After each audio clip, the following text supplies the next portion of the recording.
Okay, brief post-surgical update. So I'm 5 days out from my reverse total shoulder replacement. Today is Tuesday, September 10th. I had my surgery on Thursday the 5th. My surgery went a little bit later in the afternoon than anticipated, and so I didn't get out of surgery and into recovery until well after 7 p.m. And we live an hour and a half from the hospital. So while I was awake and actually feeling okay from the neck up, my body was just shot. So we thought it'd be better if I just stayed in the hospital. And that's what I did. I spent the night in the hospital.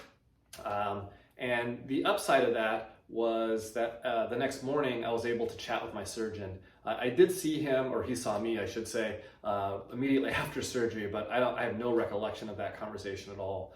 But when I saw him in the morning, he was able to relay some good news. And that good news was that my rotator cuff was actually in better shape than he had anticipated. So the reason that we decided to go with this reverse total shoulder replacement is that the assumption was that my rotator cuff, and specifically the subscapularis, the muscle that is responsible, the rotator cuff muscle is responsible for internal rotation, the assumption was that muscle was ruptured, completely shot.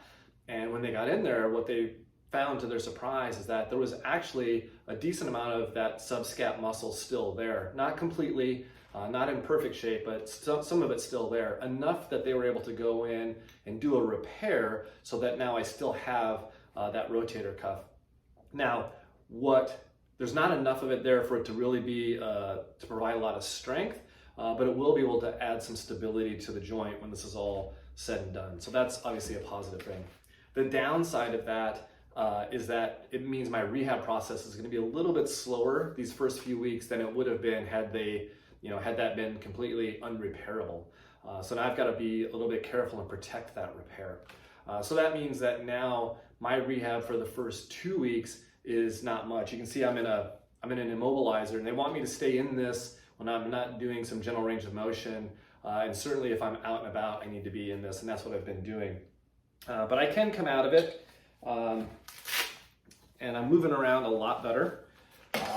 The only rehab they want me doing is, some elbow range of motion, some forearm, wrist, and hand. I do squeeze a ball for some grip strength.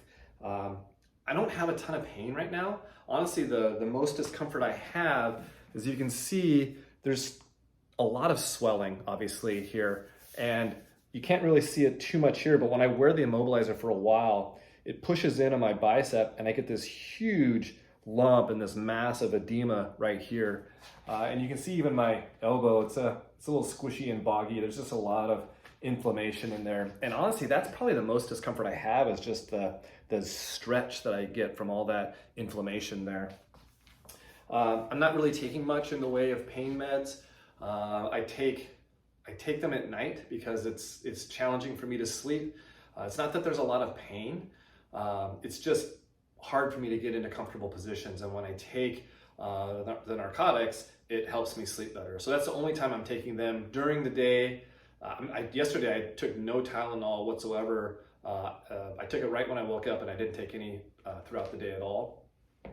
Another big landmark yesterday was I got my first workout in yesterday.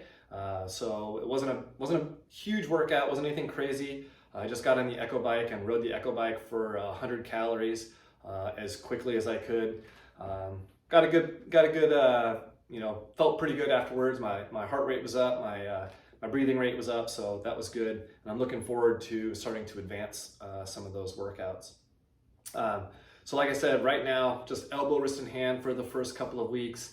I go see my doctor for a follow-up in 2 weeks, and the expectation is at that point we'll start doing some assisted kind of passive range of motion for the shoulder, and I won't really be able to start any in earnest strengthening for the shoulder until I get to about the 3 to 4 month mark. So again, we're protecting that repair they did to the rotator cuff so that it can provide stability to the joint down the road. And so I've got to delay some of the more aggressive rehab that I do. So that's kind of the bummer, the downer right now. But I'll take that so that I have some added stability, and hopefully that will mean that down the road I'll be able to do more things as opposed to less. Other restrictions I have right now is I can't reach back behind my back because that puts me at risk for dislocation. I mean, honestly, I couldn't really do that before anyway, so I certainly am not going to try it now after just having had surgery. I can't do any active internal rotation because again, we're protecting the repair. Same thing with no external rotation beyond neutral. I'm not even going into those ranges. Again, I'm just working elbow, wrist, and hand.